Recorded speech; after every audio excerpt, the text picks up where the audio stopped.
Hare Krishna, welcome to our Sunday class. We have some very interesting verses today. They're always interesting, but these are especially so. We'll begin. Om Namo Bhagavate Vasudevaya. Om Namo Bhagavate Vasudevaya. Om Namo Bhagavate Vasudevaya. Om Namo Bhagavate Vasudevaya. Om Namo Bhagavate Vasudevaya. Om Namo Bhagavate Vasudevaya. So, here we go. The first verse, Canto 1, Chapter 3, Text 39. Ateiha dhanya bhagavanta itham jadvasudeve kila lokanate kurvanti sarvatmakam bhavam najatra bhuyak parivarta ugraha. So, Prabhupada translates this verse, only by making such inquiries in this world can one be successful and perfectly cognizant, for such inquiries invoke transcendental ecstatic love unto the personality of Godhead, who is the proprietor of all the universes, and such inquiries guarantee 100% immunity from the dreadful repetition of birth and death. So let's look at this verse. Ata means thus, or now then. So you have to look back to the previous verse, see what it's referring to. The previous verse said, Saveda dhatu pataving. That person knows, Veda, Saveda, the path of the creator, of the supreme, Duranta Viryasya, whose glories or prowess have no end. Ratanga Pane, who holds a chakra. Jo Maya, so one who, without deceit, we talked about that, Santataya, constantly, Anupratya, favorably, Bhajeta, is willing to worship. Tat Pada Sarojagandam, the fragrance of the lotus of the Lord's feet. There's poetic description. What that means is, very poetically, to engage in constant, favorable, honest devotional service without any other motive. So now, this verse, Ata, so now then, that being the case, Iha, in this world, Ata Iha, those people are dhanya. The word dhana means fortune, like Arjuna is called Dhananjaya, conqueror of wealth or fortune. So dhanya means fortunate. Prabhupada translates it successful. Those who are blessed with fortune. Bhagavanta. It's interesting, Bhagavantaha is actually just the plural of the word Bhagavan. Bhagavantaha. And Prabhupada translates it as perfectly cognizant. Krishna is Bhagavan because he possesses opulence or possesses infinite fortune, but by following Krishna, we become little junior Bhagavans or mini Bhagavans. And so in that sense, we can also be described as, here in the plural, Bhagavanta, fortunate, successful people blessed with opulence, especially the opulence of pure love of Krishna, Krishna consciousness. So we become Danya. So though actually it's talking about which people have this great fortune to be Danya, to be successful, Prabhupada says, or fortunate, most fortunate, Bhagavanta, to really achieve divine happiness. Itam. Thus, those who, Jad Vasudeve, unto Vasudev, Akila Lokanate, who is the Nata, the guardian, like Jagannatha, the guardian, the Lord, the protector of all the worlds. The word Akila is interesting. Prabhupada translates Akila as all embracing. Actually, Kila, the word Kila in Sanskrit means deficient, like something's missing. And so Akila, nothing's missing. So that's one way in Sanskrit of saying complete, Akila, without anything lacking. So Krishna is the Lord of all the worlds with no exception. Jad Vasudeva Akila Lokanate. So those people become fortunate and blessed who kurvanti, who perform sarvatmakam, with all their soul. Sarva Atma, Atmakam, with everything. They give their whole soul, they give their whole being. Kurvanti Sarvatmakam Atma Bhavam.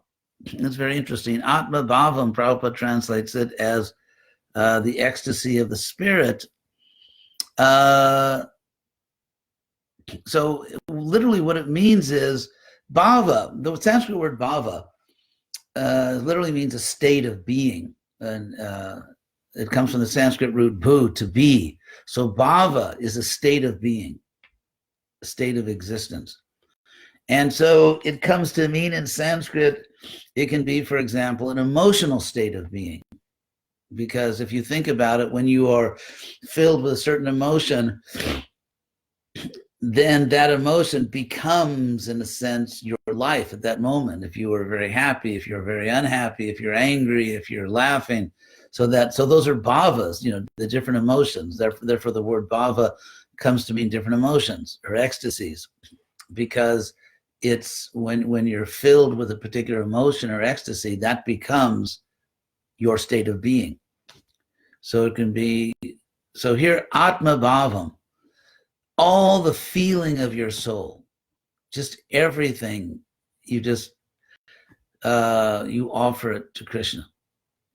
And Krishna uses the word bhava in a similar sense in the Bhagavad Gita, toward the end of the Gita, chapter 18, where he says, Tameva sharanam gacha, go to him alone to shelter. And Krishna is saying tam, to him, talking about himself. Like, for example, one's father may say, you have to obey your father. And so it's the father that's talking, but he may say that, referring to himself in the third person, which I suppose people do because it gives a sense of objectivity. Like, you have to listen to your father, and it's your father speaking, trying to get you into an objective state of mind, and not simply saying you have to do what I say, but you have to follow your father. And so Krishna says in the Gita, Tameva, to him alone, sharanam, for shelter, gacha, Tameva, sharanam gacha, sarva bhavena bharata, with all of your bhava. With all of your bhava.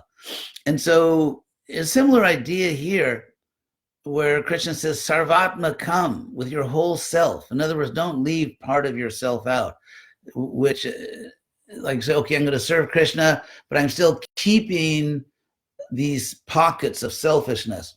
I'm still keeping these material attachments, which, that's mine. That's my thing. I'm going to give a lot to Krishna, but this is my stuff here. And I'm keeping that for myself because I really enjoy it and I want it. But I'll give other stuff to Krishna. And so, I mean, if you think about it, even in relationships, there's that tendency. And so Krishna's saying, or the Bhagavatam is saying, nope, no cigar. Well, actually, of course, Vaishnavas don't smoke cigars, but it's just an expression. That means that doesn't work. And so here you have the word sarvatmakam, with all of yourself, with all of who you are. Just all that you are, you have to offer that to Krishna. And atma bhavam, with the deepest feelings of your soul. Sharanam, Krishna talks about this sharanam, the shelter. Tameva sharanam gacha, go to him alone for shelter, to the Lord. Sarva bhavena, with all your existence, your emotional existence, your just everything. And then Krishna says, Sarva dharman parityaja mam ekang sharanam braja.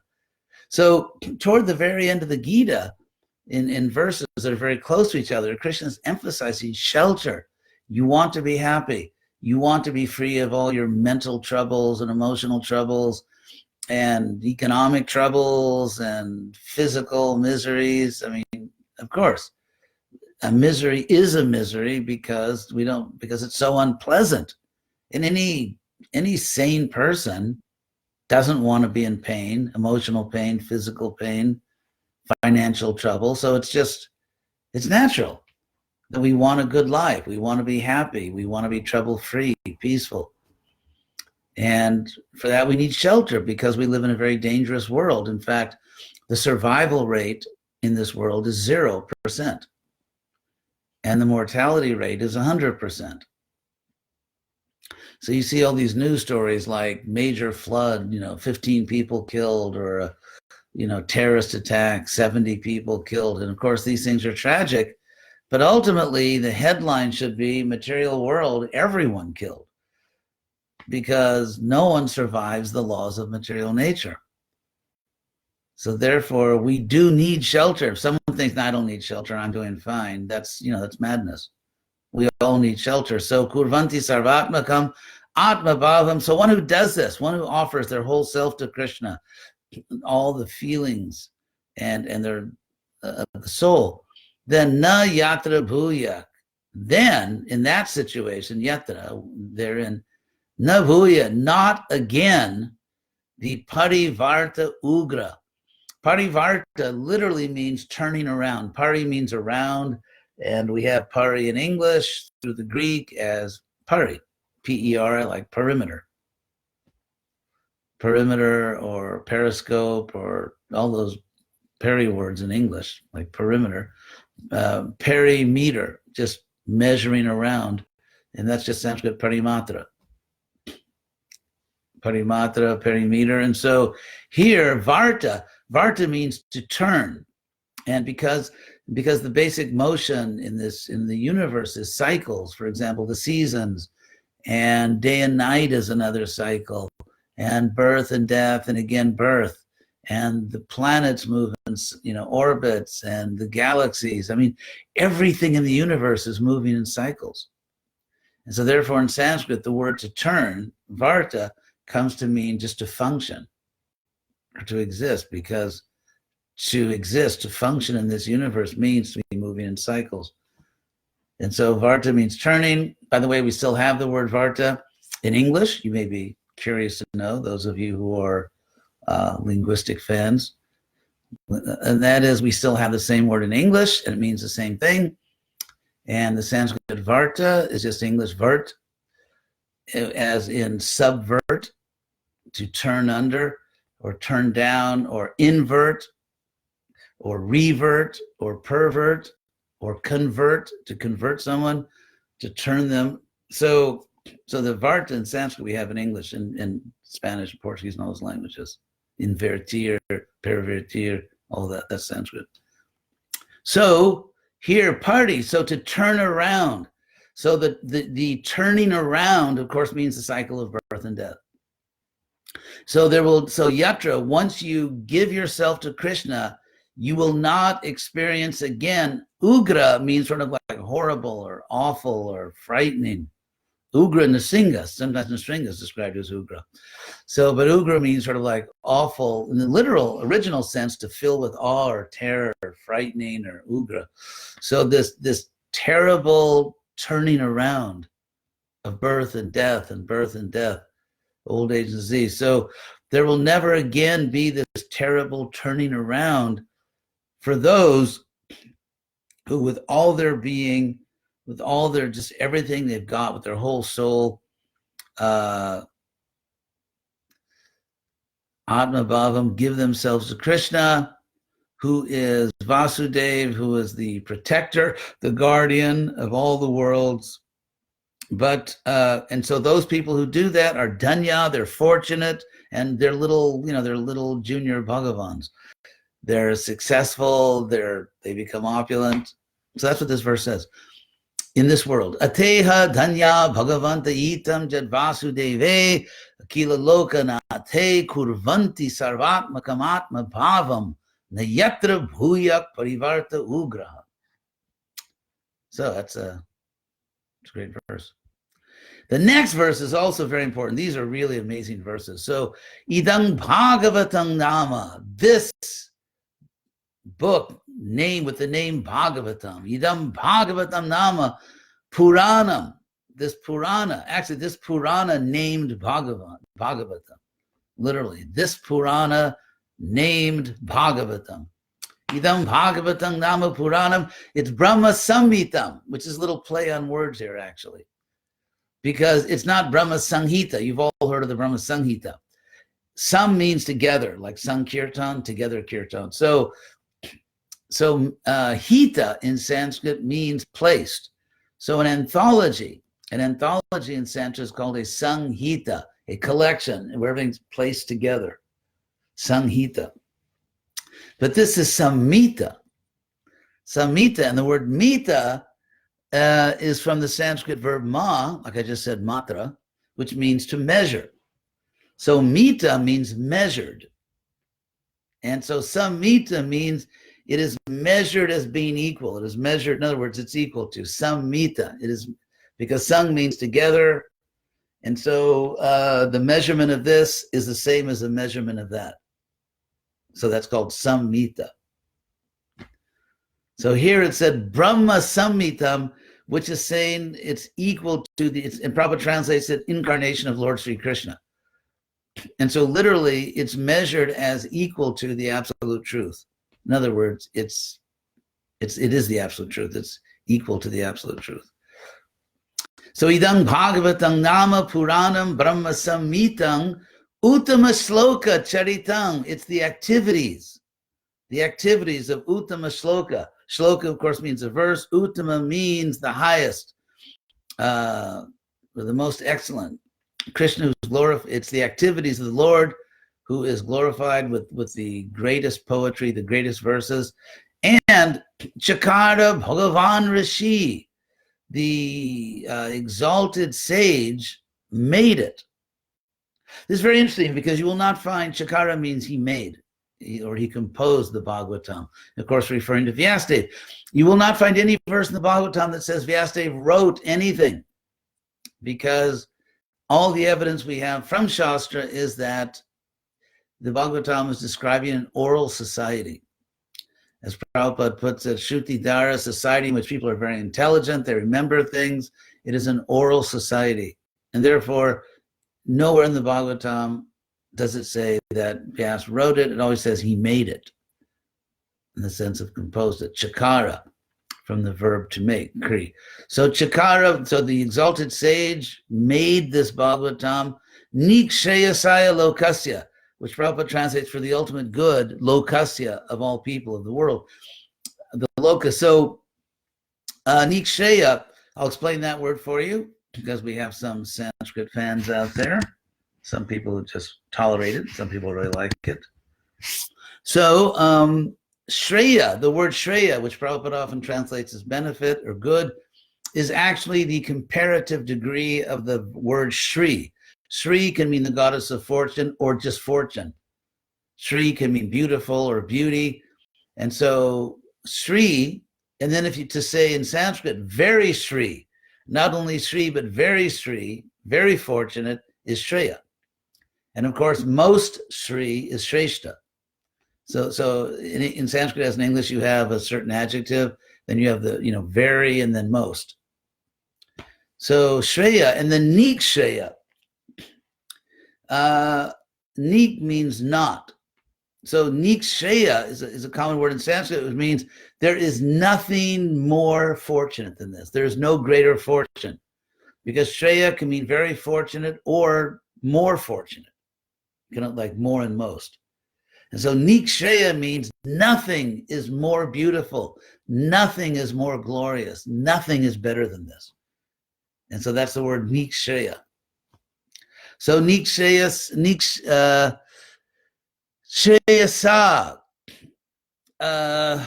Lokasya. Oh, Neek Shreyasaya, sorry.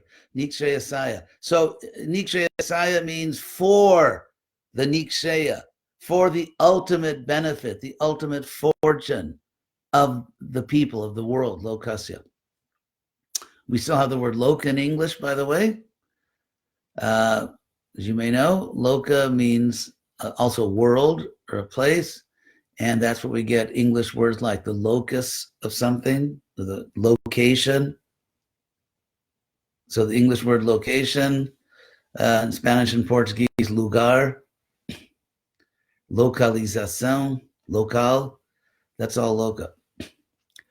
So Nikshaya, and so it can mean like the world or the people of the world. Like, for example, in French, to say a lot of people, they say beaucoup de monde, like much of the world, like a lot of world. And if you say also the world is suffering, you mean the people of the world. So even in English, the word world can mean either the physical planet you're on, or it can mean the people that live on that planet, like for the good of the world, or all the worlds of our solar system. So same thing in Sanskrit, Nikshaya Saya Lokasya, for the ultimate good of the world, he made it. Vyasadeva made this Purana named Bhagavatam, which is equal to Krishna and which describes Krishna. And Dhanyam, the same word Dhanyam, actually, that we had before. You become Dhanya, you become fortunate if you listen to the Bhagavatam, which is the source of our good fortune. So the Bhagavatam is Dhanyam, and is a Swastiayanam. The word ayanam in Sanskrit means the way. It's from the verb e, to go, which you also have in Spanish, Portuguese, ir, to go. That's Sanskrit, pure Sanskrit, e, to go. So you get the word ayana, going, or the way, or the path. And so it is the path to swasti. Swasti means well-being. Su means good. Sorry for all the grammar, which we still have in English again. I'm just trying to show you Sanskrit and English. In English, through the Greek, it became EU instead of SU. And in words like euphonics, eugenics, euphemism, that's Sanskrit su. And asti means being, well-being. Unfortunately, Hitler and his friends used that which makes well-being is called a swastika, or this is swastika. So that's what the word swastika means, making well-being. But here you just have the word suasti ayanam. It is the path to well-being. If you want to live well, if you want a good life, this is the path. That's what the Bhagavatam is saying. This is the path to a good life. The Bhagavatam. Dhanyang swastyayanam mahat. And it's great. The Bhagavatam is great. Mahat. So it's a beautiful verse, isn't it? Glorifying the Bhagavatam. Idam Bhagavatam nama Puranam Brahma Samhitang Uttama Shloka Charitang Chakara Bhagavan Rishi Nikshaya Saya Lokasya Dhanyang Swastyayanam Mahat. It's a great verse. So maybe just one more verse we'll read today. Taridang Grahiyamasa Sutam Atma Vatang Varang Sarva Vedeti Hasanang Sarang Samudratam. So this is still speaking about Vyasadeva, and literally Grahiyamasa, made to accept. Prabhupada gives a literal translation. He made his son accept this Bhagavatam. It's just a way of saying in Sanskrit, he gave it to him. It's the causative form of the verb grah, which we have also in English in words like grasp and grab. That's Sanskrit grah, and grub also is Sanskrit. So tadidang in Sanskrit literally means this. Tadidang, this. But that's in Sanskrit how you say this very thing. Or in Spanish you would say eso mismo, or of course eso mismo. So that's how you say it in Sanskrit. Tadidang, this very Bhagavatam. Tadidang grahiyamasa, he made his son accept it. Sutam, his son who is Atma Vatang Varam, who is the best of those literally who are self-possessed, who have them, because Van, as you know, Prabhupada said Bhagavan, one who possesses Bhaga. So Van, and here you just have the Vatam, just the plural genitive form. So the idea is that Van means one who possesses. And so what does it mean to be Atmavan, which is a word Krishna uses in the Gita? Like to possess yourself. Self-possessed, it means that, let's say like you own a car. But if you're driving your car, if your car is broken or out of control, you don't really have it. I mean, because to really have something means you can control it, that you can use it as you like. So when you lose control of your car or your car breaks, I mean, technically you own it, but actually it's not really yours at that moment. And so therefore the idea of Atmavan, self-possessed, that you really possess yourself in the sense that you know yourself, you are acting as yourself, and you are able to enjoy all the glory and the happiness which comes from being part of God, from being an eternal soul that's part of God. So that's word Atmavan. And here, actually here it says Sutam Atmavatang, of all those who are Atmavan, who are self-possessed, of all of them, here is the best, Varam, Shuka. And he's saying he made his son, who was the best of the self-possessed, he made him accept this Bhagavatam. And Varam is an interesting word, like Varang Deva Mokshang, the Moksha Vading Va, we said the Damodar prayers. Vara in Sanskrit literally means a choice. It means a choice. And from the verb to choose. So therefore it means Vara means a boon, because it's what you choose. So a boon is something you choose, and so Vara also means a boon, lies in the Damodar song. But because it means something you choose, it means excellent. Like in English, choice can mean, you know, what you choose, but also choice can mean excellent, like a choice product. Or like, so even in English, choice can also mean excellent. And same thing in Sanskrit. So Vara here means the best of, or the excellent one among those who are self-possessed.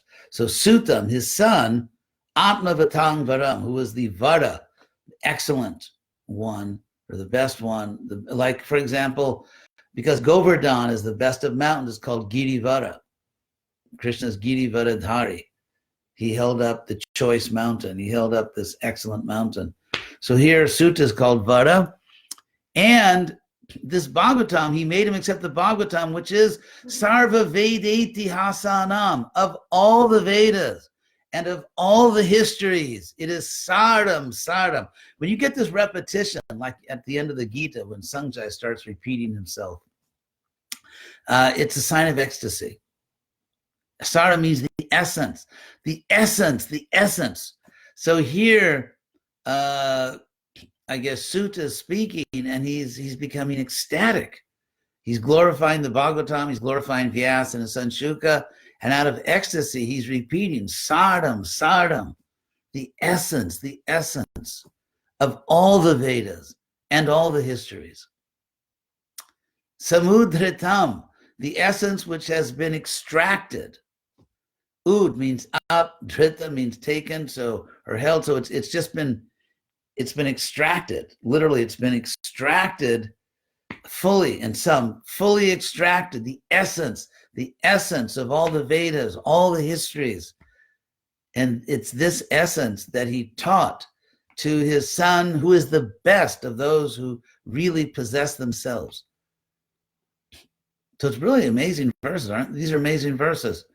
If you really look at it closely, these are amazing verses. So, wow, great verses. But I think we'll stop here for now. So thank you all very much for listening. Let me see very quickly if I can find any questions. What I do is I just sort of scroll through all the comments, and it's nice little emojis there. I guess like everybody else, I enjoy funny emojis. Let's see. Okay, in Spanish, ¿en qué momento entra el alma al cuerpo? Es cuando el espermis y el óvulo se unen. Sí, just when's the soul enter the body, not really related to the class.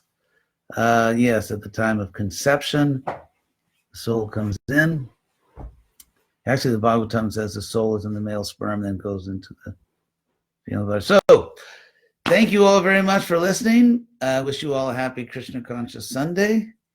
And hopefully we'll see you all next Sunday. Oh, by the way, I'm in Moraga, California. And this is just east of Berkeley. And I'm with some good devotees, and we are making plans for spreading Krishna consciousness. So thank you all very much. And I hope you'll be here next Sunday.